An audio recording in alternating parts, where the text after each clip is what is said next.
tous les mois appartiennent aux femmes.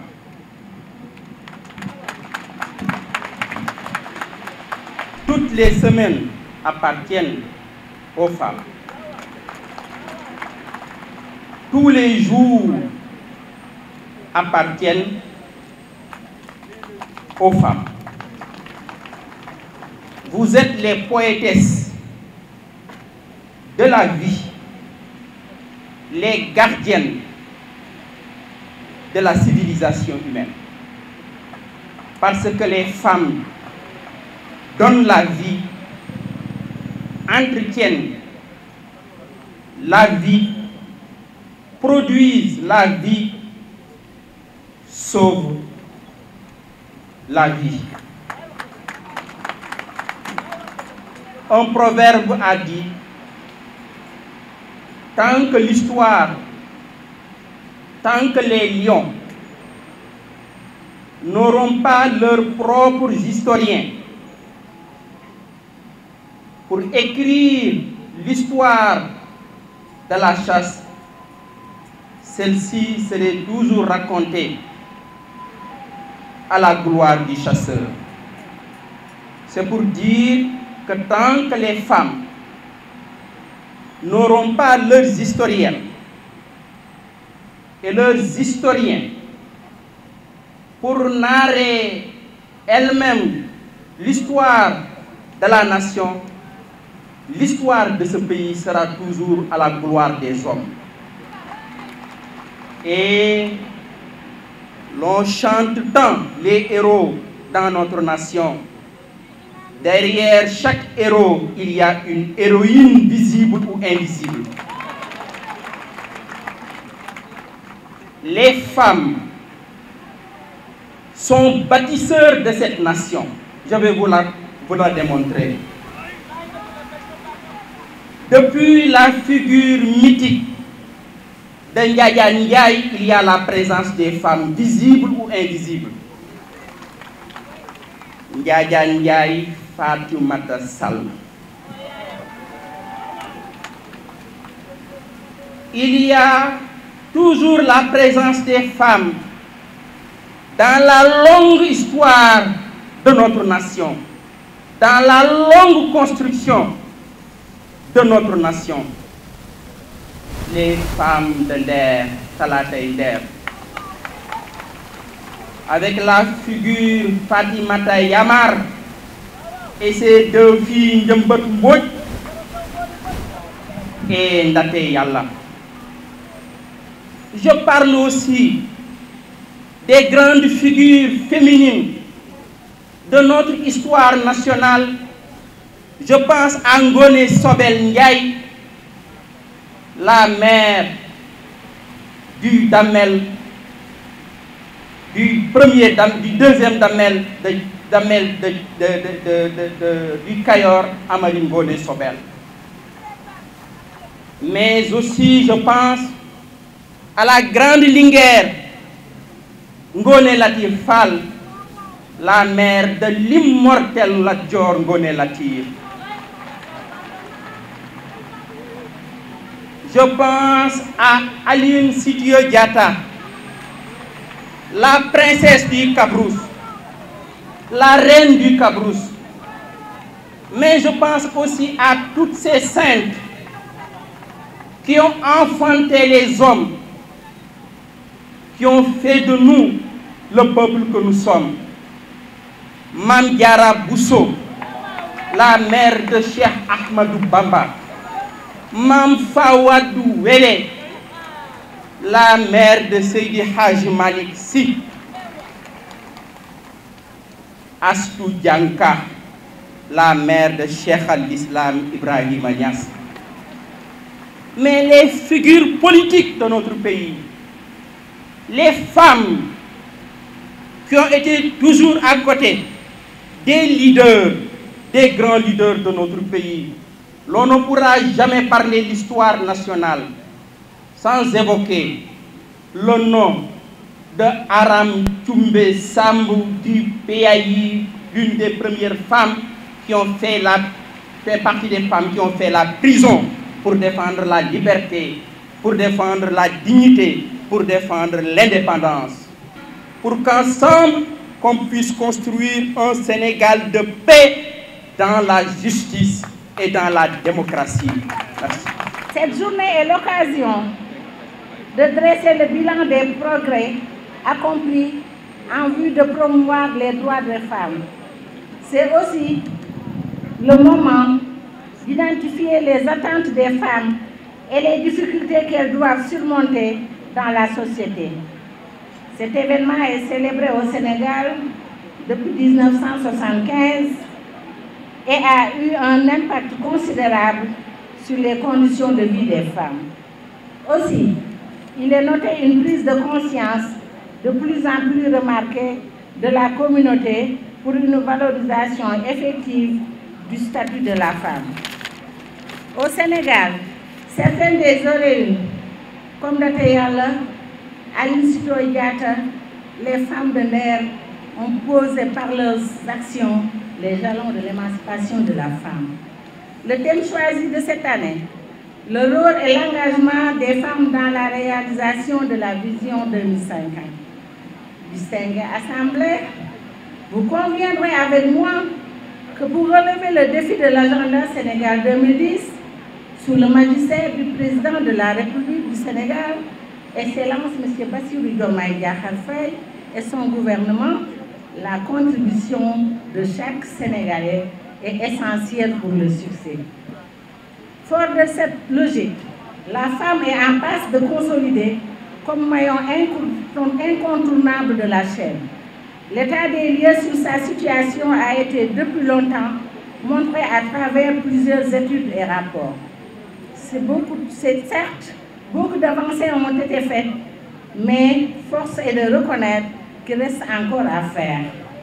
Notre leadership connaît jusqu'à présent des boulots d'étranglement, violences faites aux femmes et aux filles, sécurité, désinformation, surtout cette ère de mondialisation et d'intelligence artificielle. Notre pertinence, nous femmes, notre engagement et notre efficacité ne sont plus à démontrer car visibles et ressentis à plusieurs sphères dans la recherche du développement durable. Cependant, nos efforts pourraient avoir plus d'impact sur la nation et seulement les solutions suivantes étaient apportées. État du Sénégal, rendre plus accessible et adapter la formation professionnelle et les financements afin de permettre aux formés d'accès à des métiers décents, alléger les lourdeurs administratives par rapport à la formalisation et à l'obtention des FRA et codes-barres, faire une discrimination positive aux femmes pour l'accès aux facteurs de production, foncier, équipement, eau et énergie. Encore des efforts pour l'abaissement du coût de la vie qui ne milite pas en notre faveur vu le souci de l'alimentation, des matières premières et d'autres besoins encore dont nous faisons face. Plus d'équité et d'égalité de chance. Pour la société sénégalaise, nous attendons d'elle plus de responsabilité pour la femme, reconnaître la femme comme composante importante dans la construction d'un édifice nouveau de type Djoub, Djoubel, Djoubanti. Un jeu plus démocratique dans la gestion familiale et même communautaire. Mettre la femme sénégalaise dans un cliché plus confortable qui est le vôtre. Femme sénégalaise se doit d'accepter, de se former et de s'informer à cette ère de digitalisation, de mieux s'organiser, de développer une solidarité active, d'oser entendre, prendre, d'arrêter le gaspillage, surtout lors des cérémonies familiales, d'avoir confiance en elle et oser prendre sa place. Madame le ministre, notre conviction en ce qui concerne notre capacité d'influer positivement les politiques publiques est sans illusion. Et d'ailleurs, vous, comme tous nos partenaires ici présents, êtes tous conscients et pouvez témoigner de cet état de fait. Distingués invités, Mesdames, Messieurs, c'est avec un insigne honneur et un profond engagement que je prends la parole aujourd'hui à l'occasion du lancement de la Semaine nationale de la femme, inscrite dans le cadre de la Journée internationale des droits des femmes, sous le thème « Les femmes, droits, équité et autonomisation » au cœur de la vision Sénégal 2050, les femmes s'engagent et mobilisent les communautés. Cette semaine qui démarre aujourd'hui à Thiès se poursuivra dans d'autres régions et chefs-lieux de pôles territoires, dont notamment Kolda, précisément à Médina Yoro Foulah, Tambacounda, Louga, Fatick, précisément à Foundiougne, entre autres. Elle ne se limite pas à une simple célébration. Elle représente un moment privilégié de réflexion, d'échange et surtout d'action pour renforcer les acquis et briser les barrières qui freinent encore l'épanouissement des femmes. Le Sénégal a réalisé d'importants progrès en matière d'égalité de genre, grâce à des politiques publiques ambitieuses et des réformes stratégiques visant à renforcer l'inclusion économique et sociale des femmes. Des instruments clés tels que la stratégie nationale pour l'équité, l'égalité et le genre, la SNEG et le plan d'action national de lutte contre les violences basées sur le genre, ainsi que des programmes de financement dédiés aux femmes et aux jeunes filles témoignent de cette avancée. Cependant, des défis persistent. L'autonomisation économique des femmes est un levier incontournable pour bâtir une économie compétitive et inclusive. Investir dans l'entrepreneuriat féminin et faciliter l'accès au financement permettrait l'émergence de secteurs dynamiques où les femmes jouent un rôle clé. Il est temps d'aller au-delà des discours et de mettre en place des solutions concrètes et durables. L'épanouissement des femmes passe aussi par le développement du capital humain et l'équité sociale. L'éducation et la formation des filles demeurent une priorité. Un pays qui éduque ses filles accélère son développement. Chaque jeune fille bénéficiant d'un enseignement de qualité représente une promesse pour l'avenir. Assurer à toutes un accès équitable au savoir et compétences, c'est garantir une justice sociale réelle et une participation active au développement du pays. Il est également urgent de renforcer les dispositifs de solidarité et de protection sociale pour les femmes qui restent parmi les couches les plus vulnérables à la précarité.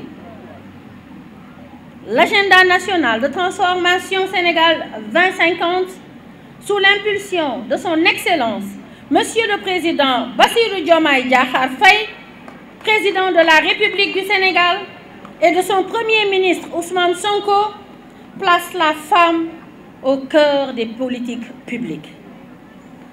Cela implique le renforcement des politiques sociales inclusives et la création de nouveaux leviers économiques adaptés aux besoins des femmes. La bonne gouvernance et l'implication des femmes dans les instances décisionnelles sont des conditions indispensables pour garantir l'effectivité de leurs droits.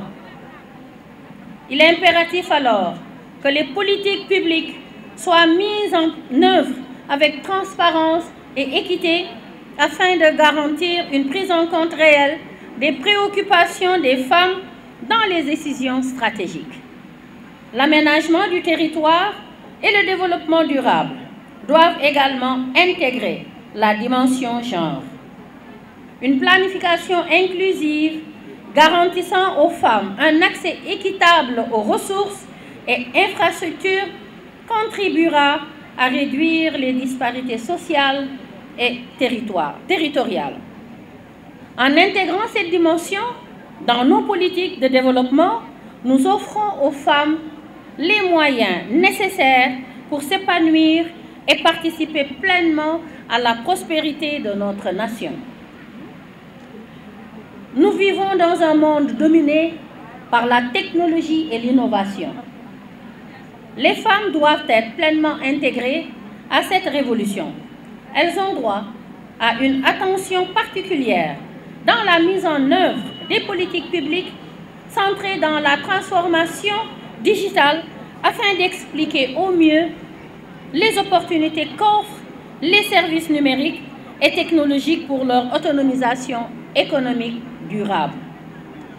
Dans le pôle de Thiès, il est crucial d'adapter nos interventions aux réalités locales, notamment dans des secteurs comme l'agriculture, le maraîchage, la transformation, etc. La pêche, l'artisanat, la teinture, la vannerie, la couture, le commerce, les marchés locaux, entrepreneuriat, les services, restauration, coiffure et les activités extractives, les carrières.